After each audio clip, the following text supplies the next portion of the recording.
சினிமாவில் நடித்துவிட்டு இன்று யார் யாரோ எம்ஜிஆர் போல் கனவு காண்பதாக விஜயை அதிமுக பொதுச் செயலாளர் எடப்பாடி பழனிசாமி மறைமுகமாக விமர்சித்துள்ளார். சினிமாவில் அரசியலை புகுத்தி வெற்றி கண்ட ஒரே தலைவர் எம்ஜிஆர் என்றும் அவர் தெரிவித்துள்ளார்.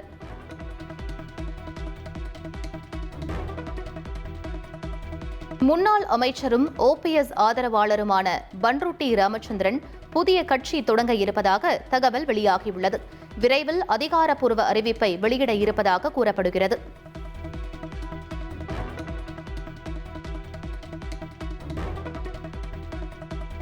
வேலூர் அகரம்சேரியில் வருகிற 23ஆம் தேதி விஜய் மக்கள் சந்திப்பு நிகழ்ச்சியை நடத்த தாவேக திட்டமிட்டுள்ள நிலையில் நிகழ்ச்சி நடைபெறும் மைதானத்தில் SP சிவராமன் ஆய்வு நடத்தினார். அப்போது சேலத்தில் நடைபெற்ற மக்கள் சந்திப்பு கூட்டத்தில் வேலினால் என்ன நடந்தது தெரியுமா, மைதானத்தில் ஏன் பந்தல் போடவில்லை என தாவேகாவினரிடம் கேள்வி எழுப்பினார்.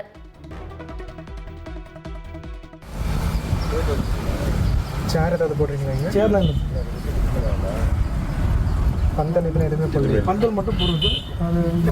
அது வெயிலில் மருத்துவ முகாம் போடுறது சார். என்ன சொல்கிறேன், பாக்ஸில் நிற்கிறாங்கல்ல, சேலம் என்னாச்சு, ஒரு டீஹைட்ரேஷன் ஒரு ஆள் இருந்தாங்கல்ல, பந்தல் போட வேண்டியதானே.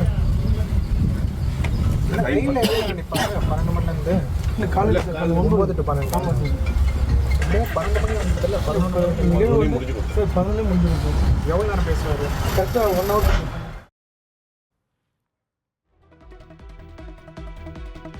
நடப்பு நிதியாண்டில் தமிழக அரசின் வருவாய் பற்றாக்குறை 69,000 கோடியாக உயர்ந்துள்ளது.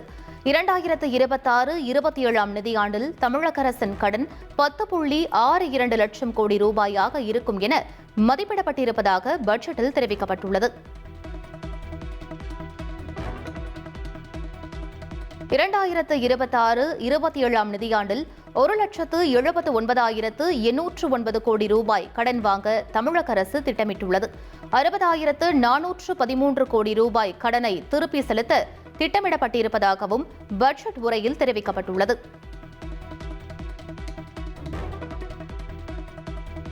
வருகிற 25ஆம் தேதி முதல் தமிழ்நாடு மாநில லாரி உரிமையாளர்கள் சம்மேளனம் சார்பில் வேலை நிறுத்தம் அறிவிக்கப்பட்டுள்ளது. தகுதி சான்றிதழ் புதுப்பிக்க கட்டணம் உயர்த்தியதை கண்டித்து போராட்டம்.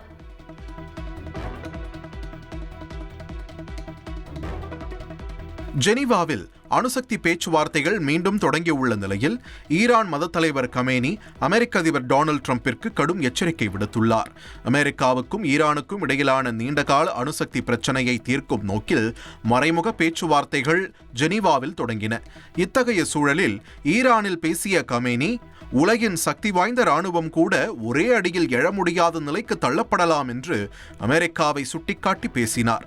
ஈரானை நோக்கி அமெரிக்க போர்க்கப்பல்கள் அனுப்பப்பட்டிருப்பதை குறிப்பிட்ட அவர், அந்த கப்பலை கடலுக்குள் மூழ்கடிக்கும் ஆயுதம் இன்னும் ஆபத்தானது என்றும் எச்சரித்தார். 47 ஆண்டுகளாக அமெரிக்காவால் ஈரானை வீழ்த்த முடியவில்லை என்பதையும் அவர் நினைவூட்டினார்.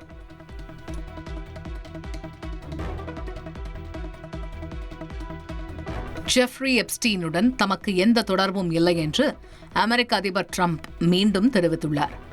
கடந்த மாதம் அமெரிக்க நீதித்துறை எப்ஸ்டீன் வழக்கிற்கான 35 லட்சத்திற்கும் மேற்பட்ட ஆவணங்கள், புகைப்படங்கள் மற்றும் வீடியோக்களை வெளியிட்டது. ஆனால் சில ஆவணங்கள் இன்னும் வெளியிடப்படவில்லை என்ற குற்றச்சாட்டும் முன்வைக்கப்பட்டுள்ளது. 1980களின் இறுதியில் தொடங்கியதாக கூறப்படும் ட்ரம்ப் எப்ஸ்டீன் தொடர்பு குறித்த பல புகைப்படங்கள் வெளியாகியுள்ளன. 2002ஆம் ஆண்டு அளித்த பேட்டியில் எப்ஸ்டீனை சிறந்த மனிதர் என ட்ரம்ப் குறிப்பிட்டிருந்தார். இதற்கிடையில் ஹிலரி கிளின்டன் எப்ஸ்டீன் கோப்புகள் தொடர்பாக ட்ரம்ப் மறைமுக நடவடிக்கை மேற்கொள்கிறார் என குற்றம் சாட்டியுள்ளார். அனைத்து ஆவணங்களும் வெளிப்படையாக வெளியிடப்பட வேண்டும் என்றும் அவர் வலியுறுத்தியுள்ளார். இத்தகைய சூழலில் தனக்கு மறைக்க எதுவும் இல்லை என்றும் தான் முழுமையாக குற்றமற்றவராக நிரூபிக்கப்பட்டுள்ளதாகவும் ட்ரம்ப் குறிப்பிட்டுள்ளார். T20 உலகக்கோப்பை சூப்பர் 8 சுற்றுக்கு இந்தியா, இலங்கை உட்பட 7 அணிகள் தகுதி பெற்றுள்ளன. மீதமுள்ள ஒரு இடத்திற்கு பாகிஸ்தான், நெதர்லாந்து, அமெரிக்கா இடையே மும்முனை போட்டி ஏற்பட்டிருக்கிறது. கொழும்பில் இன்று நடைபெறும் போட்டியில் நமீபியாவுடன் வாழ்வா சாவா நிலையில் பாகிஸ்தான் விளையாடுகிறது.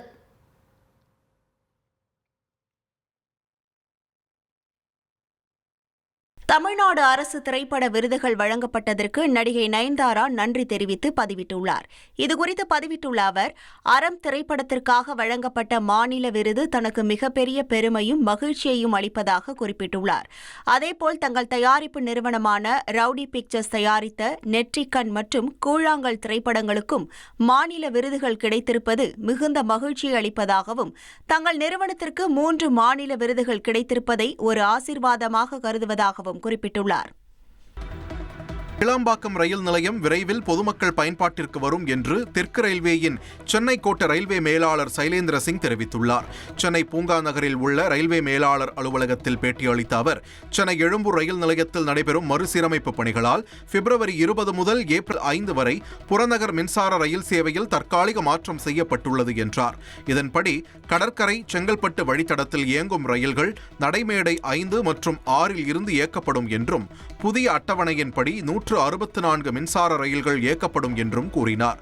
மேலும் வேளச்சேரி பரங்கிமலை பறக்கும் ரயில் சேவைக்கான பாதுகாப்பு சோதனை மார்ச் மாதம் நடைபெற்று விரைவில் சேவை தொடங்கும் என்றும் தெரிவித்தார்.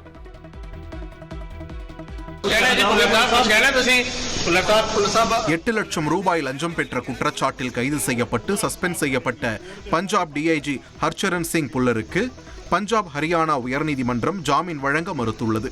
வணிகரிடம் இருந்து மாதாந்திர லஞ்சம் கோரி முதல் தவணையாக 8 லட்சம் ரூபாய் பெற்றபோது சிபிஐ அவரை கைது செய்தது. இதைத் தொடர்ந்து அவர் வீட்டில் நடந்த சோதனையில் 5 கோடி ரூபாய் ரொக்கம், தங்க நகைகள், சொத்து ஆவணங்கள் உள்ளிட்டவை பறிமுதல் செய்யப்பட்டன. உயர் பதவியில் உள்ள அதிகாரி லஞ்சம் பெறுவது நீதித்துறையின் மீதான மக்களின் நம்பிக்கையை பாதிக்கும் என கூறி நீதிமன்றம் ஜாமீன் மனுவை தள்ளுபடி செய்தது.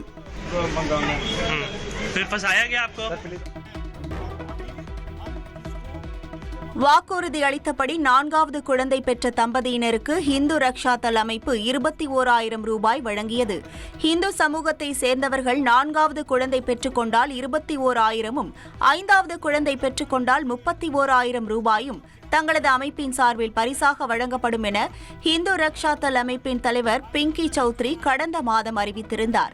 அந்த வகையில் உத்தரப்பிரதேச மாநிலம் காசியாபாத் பகுதியில் 4வது குழந்தை பெற்றுக்கொண்ட இந்து சமூகத்தை சேர்ந்த தம்பதியினருக்கு 21,000 ரூபாய் பரிசாக வழங்கப்பட்டுள்ளது. தொடர்ந்து இந்துக்கள் ஏராளமான குழந்தைகளை பெற்றுக்கொள்ளும்படி அறிவுறுத்தப்பட்டுள்ளது.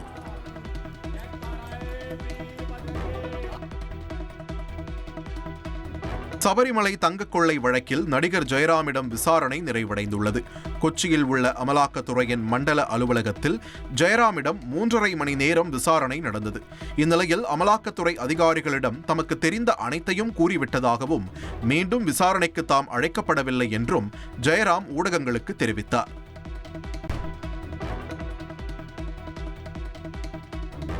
இந்தியா வருமாறு வங்கதேச புதிய பிரதமர் தாரிக் ரஹ்மானுக்கு பிரதமர் நரேந்திர மோடி அழைப்பு விடுத்துள்ளார். வங்கதேசத்தின் புதிய பிரதமராக பதவியேற்ற அவருக்கு வாழ்த்து தெரிவித்து கடிதம் எழுதியுள்ள பிரதமர் மோடி, அதில் இந்தியா வங்கதேச உறவை மேலும் வலுப்படுத்த இணைந்து பணியாற்ற தயாராக இருப்பதாக கூறியுள்ளார். இரு நாடுகளுக்கும் இடையேயான வர்த்தகம், இணைப்பு, தொழில்நுட்பம், கல்வி, திறன் மேம்பாடு, சுகாதாரம் மற்றும் கலாச்சார பரிமாற்றங்கள் போன்ற பல துறைகளில் ஒத்துழைப்பை விரிவுபடுத்துவது முக்கியம் என்றும் பிரதமர் மோடி அதில் குறிப்பிட்டுள்ளார்.